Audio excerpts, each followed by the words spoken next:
Olá, que alegria podermos compartilhar mais um tema, mais um estudo, dando sequência aos estudos de Daniel, História e Profecia. Hoje falando sobre esse período, esse longo período da supremacia papal, o período chamado Idade Média. A história confirma isso e o interessante para nós é darmos credibilidade à palavra de Deus, que ela apontava em vários textos, tanto do livro de Daniel quanto do Apocalipse, que isso aconteceria, que isso seria assim, dando para nós a credibilidade na palavra de Deus, do Senhor, de que a sua mensagem é verdadeira e que nós precisamos dar crédito à palavra do Senhor e assim nos organizarmos e nos entregarmos inteiramente para o Eterno. Queremos agradecer ao Senhor mais uma vez e em seguida estaremos meditando nessa mensagem. Eterno Deus, agradecemos por ter nos guiado até aqui, ter nos ajudado até aqui, dando-nos vida e o privilégio de meditar em Tua Palavra. Dá-nos entendimento, dá-nos a unção do Teu Espírito, nos guia a cada dia. Te pedindo essas bênçãos e agradecemos em nome de Jesus. Amém.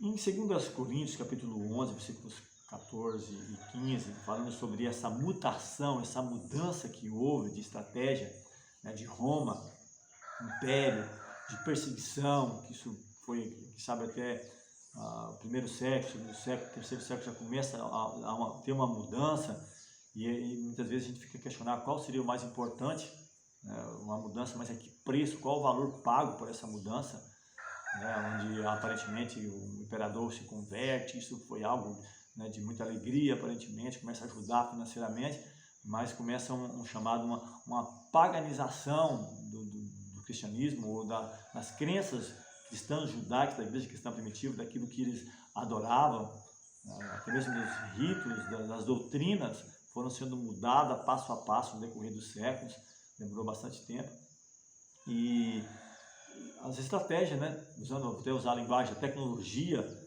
que o próprio Satanás, ele se transfigura, ele vai mudando, muda de estratégia. Eu falei a mentira, a astúcia, o engano, e por fim a perseguição, caso uma dessas não funcione. Em 2 Coríntios 11, 14 e 15 diz: não é maravilha porque o próprio Satanás se transfigura em anjo de luz, não é muito pois que os seus ministros se transfigurem em ministros da justiça, o fim dos quais será conforme as suas obras. Isso nos faz lembrar o episódio da tentação no deserto, onde Satanás apresenta para Jesus, mas não como Satanás, eu sou o diabo, vim aqui destruir. Ele apresenta como um anjo de luz. Só que nas suas palavras com Cristo havia uma interrogação, um questionamento: se tu és o Filho de Deus. Isso leva Cristo a verificar de que era um impostor, era um inimigo de Deus. Então ele se transfigura em anjo de luz, que aliás ele foi criado um anjo de luz, um anjo perfeito, Lúcifer, anjo de luz, que ele vem cobridor. Há textos que falam que abaixo de Cristo ele foi o mais honrado na hierarquia. Deus, o eterno, soberano, que gera um filho à sua imagem e semelhança, que pode ser adorado tanto quanto ele.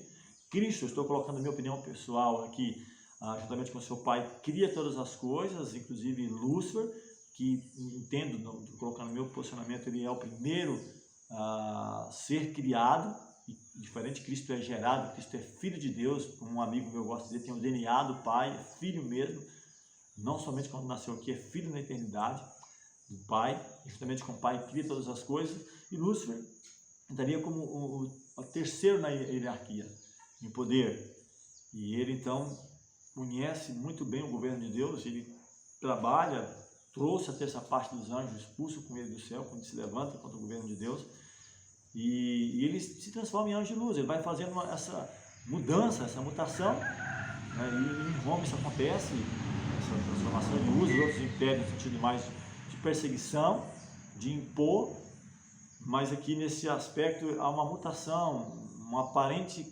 conversão ao cristianismo.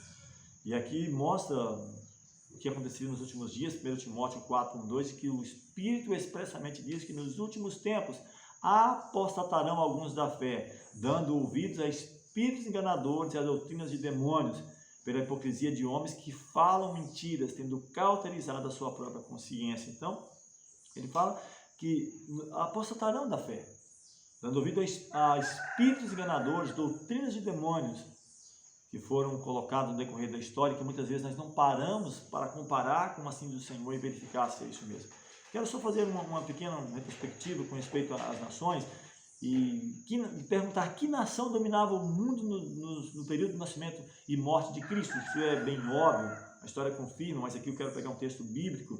Lucas 2, versículo 1 diz que aconteceu naqueles dias que saiu um decreto da parte de César Augusto para que todo mundo se alistasse. Então, está mostrando a narrativa que isso é verdade. E ainda em João capítulo 11, 47, 48 versículos, diz assim: depois os principais dos sacerdotes, os fariseus, formaram um conselho e diziam: que faremos? Porquanto este homem faz muitos sinais, se o deixarmos assim, todos crerão nele, e virão os romanos e tirar-nos o nosso lugar e a nação. Interessante que isso não muda, né? Nossos dias não é diferente. Então, talvez as religiões, muitas vezes as pessoas líderes, assim como no período aqui dos judeus, nos dias de Cristo, sabendo que Jesus estava falando da verdade, mas por inveja entregaram a nação, aos romanos. O que vamos fazer? Se deixarmos assim, todos vão crer nele, os romanos vão vir e tirar o nosso lugar, tirar a nossa posição. E isso é imposição, isso vai voltar a acontecer. A profecia aponta que será assim. No período da supremacia papal, isso aconteceu. 1.200 anos de perseguição. E isso vai voltar a acontecer. E, infelizmente, envolvendo aí uma conjunção das nações mais poderosas, das igrejas mais poderosas, para impor aquilo que ele estabelece como verdade, sem podermos usar o livre-arbítrio de crermos na palavra de Deus. Agora, o que Paulo profetizou a respeito da sua morte, Atos 28:16, diz que logo que chegamos a Roma, o centurião entregou os presos ao capitão da guarda, mas a Paulo se lhe permitiu morar por sua conta à parte com um soldado que o guardava. E aqui, em 2 Timóteo 4, 6 e 7, Paulo diz: porque eu já estou sendo oferecido por aspersão de sacrifício, e o tempo da minha partida está próximo. Combati o bom combate, acabei a carreira, guardei a fé. Paulo cai, ainda no primeiro momento de Roma ainda chamada pagã, um período de imperadores, e depois há essa mutação, mas já havia um caminho sendo preparado para isso. Levou tempo, é claro, não acontece de um dia para o outro. Assim como Deus teve grande paciência com Israel, com as nações, com os egípcios, Deus deu ali 400 anos de arrependimento para os cananeus, para que depois conquistasse a terra. Israel teve 120 anos do Reino Unido, mais 345 do Reino Dividido, para que depois fosse levado para o cativeiro. Então Deus lida com muita paciência, de igual modo também o inimigo, para estabelecer pontos doutrinários que levariam as pessoas, multidões, a afastar de Deus. Também levou tempo, primeiro, segundo, terceiro século, primeiramente com perseguição, depois com essa mutação, essa mudança, aparente conversão para o cristianismo, mas que trouxe sérios problemas para a igreja. Agora, quando Roma pagã deixou de perseguir os cristãos? Foi aproximadamente no ano 321 depois de Cristo, quando Constantino Max tornou a religião oficial em Roma. Então, nesse ano, cessa as perseguições, passa a ajudar a igreja financeiramente, mas a que preço? Foi o que nós nos perguntamos. Então, eles começam a trazer alguns dos ritos que vêm desde da Babilônia, dos Medos e Persas, da Grécia, das mitologias, e começam a batizar com nomes cristãos, fazer algumas mudanças com respeito ao dia de adoração, com respeito às adorações lá, às divindades, que muitas vezes aconteciam em tríades, três, vai usando termos bíblicos, nomes bíblicos, mas por fim o objetivo é transviar. Eu vou trazer alguns pontos, algumas doutrinas implantadas sem um fundamento bíblico, e o top delas que unifica as igrejas em si, a Trindade. E eu volto a repetir: creio em Deus, creio em Jesus e creio no Espírito Santo. No meu certificado de batismo, quando me batizei em 93, perguntava: você crê em Deus, o Pai, crê no seu Filho Jesus Cristo e crê no Espírito Santo? Eu creio, continuo crendo, mas a doutrina como tal é implantada, foi implantado, e na época, se você for para o contexto histórico, a maneira como ela foi implantada já é de arrepiar. Não foi um consenso, não foi uma verdade revelada passo a passo, foi imposta por uma minoria que sobressaiu sobre a maioria, impostas ao fio da espada, e ela foi adentrando E quem sabe até mesmo a mesma preocupação dos judeus, virarão os romanos, tirarão o nosso lugar, as imposições das igrejas que não aceitam as doutrinas implantadas, que é colocada pelo sistema, é colocadas como seitas. Mas Paulo não teve nenhum problema de ser chamado de seita. Ele fala, eu segundo o caminho que se chama seita, eu sirvo ao Deus de nossos pais, sendo fiel a Ele. Então, eu não tive nenhuma dificuldade em relação a isso, mas hoje tem uma preocupação, um preconceito em relação a isso. É colocado de lado, é tirado, quem sabe, ali as filantropias, a questão de impostos e coisas desse aspecto. Então, muitas vezes, vendemos a verdade por queremos nos acomodarmos. E Paulo fala, não nos conformeis, não vos amoldeis a este mundo. Nós estamos muitas vezes querendo ser assim, sermos iguais. Tem algum problema talvez de ser diferente, não por querer ser mostrado ou ser superior, não é isso. Nós estamos pregando algo para querer dizer que todos estão errados e só nós ou só um grupo está certo. Estamos querendo mostrar aquilo que a palavra de Deus inclui, que abarca todos, que é para a salvação para todos. Isso foi demonstrado na história de Israel, das nações que surgiriam, Babilônia, Medo-Pérsia, Grécia, Roma. Tem uma carta escrita aos romanos, é extensiva a todas as igrejas, a todas as nações, mas é preciso aceitar aquilo que Deus coloca para nós. Pedro falou que Deus não faz acepção de pessoas, a salvação é para todos. Um outro ponto, veneração de santos. Apesar de podermos, como o próprio Paulo diz, ser de meus imitadores como eu sou de Cristo, mas não deve ser adorado. O próprio Paulo, quando alguém quis adorar ele, disse, não faças isso, sou homem quanto a você. Quando o Cornélio quis adorar Pedro, não faças tal. Adora a Deus, sou homem. O próprio anjo Gabriel, quando traz a revelação para João, lá do Apocalipse, João tenta prostrar diante dele e fala, não faças isso, eu conservo teu e teus irmãos, adora a Deus. Somente duas pessoas, amigo, é digno de ser adorado, Deus e Cristo, em espírito. Diz que Deus é espírito e importa que os adoradores adorem em espírito e em verdade. Podemos adorar a Deus em espírito, Deus e Cristo. Um outro ponto, mais de um mediador. Nós temos um só mediador. Temos uma só fé, um só batismo, um só Deus e Pai de todos, um só mediador. Não há outro nome dado entre os homens pelo qual importa que sejamos salvos, mas há outros tantos. E agora é algo até talvez bonito, filosófico, né? Que, pegando fora do contexto, que o Espírito Santo intercede com gemidos inexprimíveis, não estão entendendo que aqui está referindo ao próprio Cristo, porque diz que há um só mediador, Cristo é o único mediador entre Deus e os homens. Ele diz, eu sou o caminho, a verdade e a vida. Por mais importante que tenha sido qualquer um dos santos, do patriarca, trabalhei todo esse ano falando sobre isso, os patriarcas, os profetas, vamos falar agora esse ano sobre os apóstolos, até mesmo dos anjos. Somente Cristo é o nosso mediador, mais ninguém. Podemos seguir um exemplo. Temos um exemplo de pessoas que foram fiéis, mas mediador somente Cristo. Mudança no batismo, não somente na forma, mas na fórmula. O batismo é nas águas, imersão e a forma. Se você pegar o Novo Testamento, temos vários, 15 ou mais textos onde fala que é em nome de Jesus. O batismo é em nome de Jesus. Todas as coisas, os milagres, você vai a Deus em nome de Jesus. Seja obras em nome de Jesus. O próprio Cristo fala, até agora nada fizeste em meu nome, mas deve ser feito no meu nome, em nome de Cristo. Esta é a senha, é a insígnia, o nome que nos levar. Mas a partir do primeiro, segundo, terceiro século, encaixa com mais firmeza sobre isso, é mudado para a fórmula em nome do Pai, do Filho e do Espírito Santo. E o que está lá em Mateus, capítulo 28, é uma profissão de fé. É como você crê em Deus, você crê em Jesus, você crê no Espírito Santo? Sim. Então, você vai ser batizado em nome de Jesus. Mas aí usa a fórmula, em nome do Pai, do Filho e do Espírito Santo. Nomes bíblicos, claro, não temos nada contra, mas não é aquilo que foi ensinado lá pelos apóstolos, aquilo que eles viveram. Até você pode vir para a história, primeiro, segundo, terceiro século que a mudança é implantada. A guarda do domingo.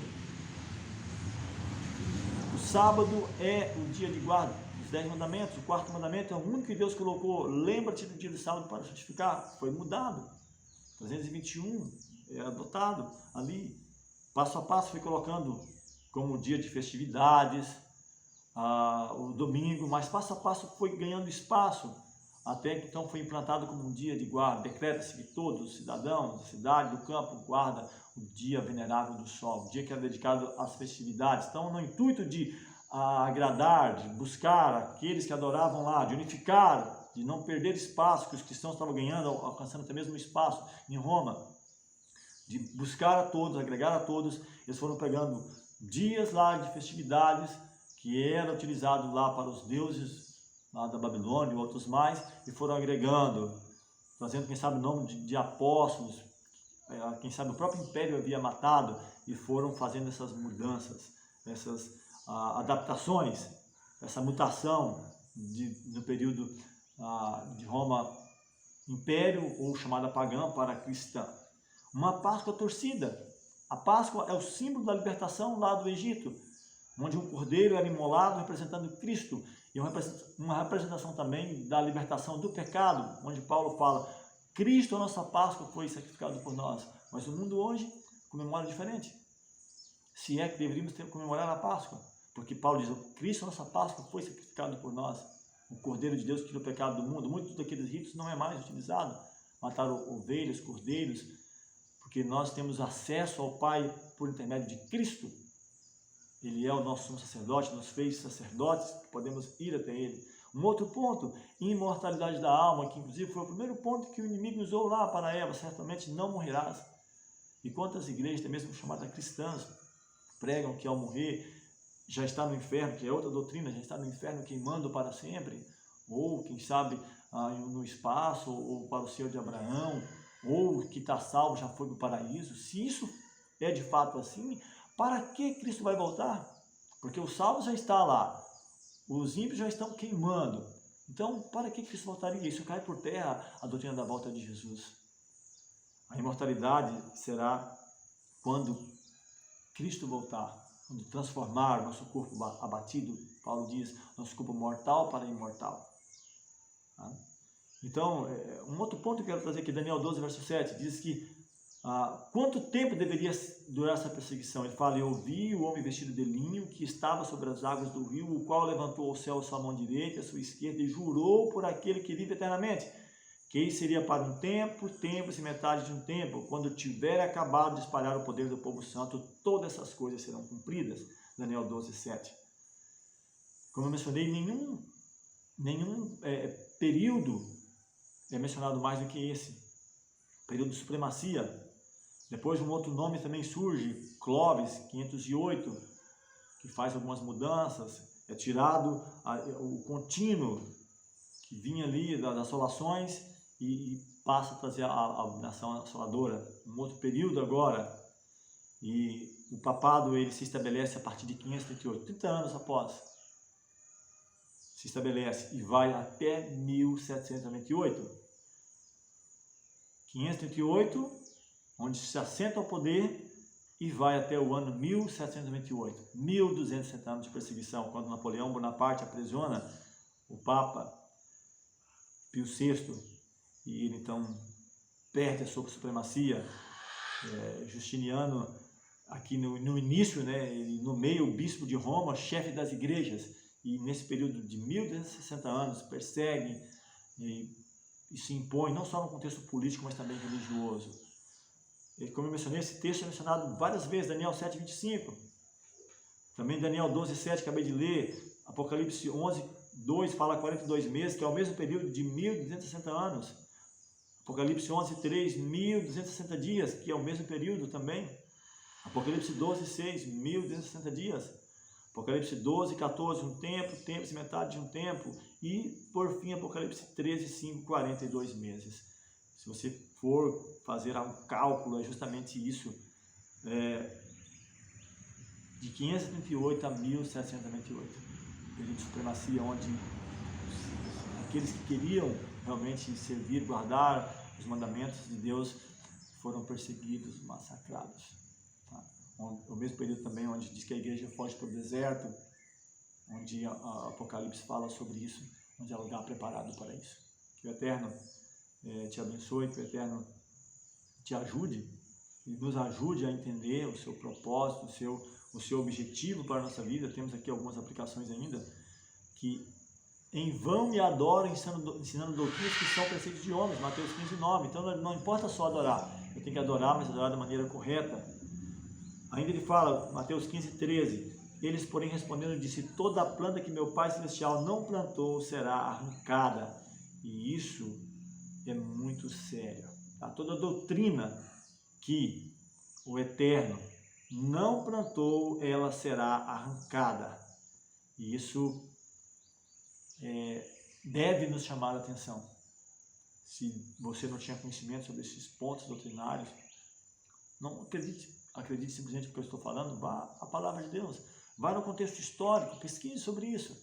Eu não estou aqui querendo fazer acusação a nenhuma igreja, a nenhuma pessoa, estou tentando mostrar naquilo que o contexto histórico nos mostra, das nações que surgiriam, os 4 impérios, que o quarto seria diferente, dividiria em 10, que um outro subiria ao poder, derrubaria 3, teria um período de perseguição, e a história confirma isso claramente.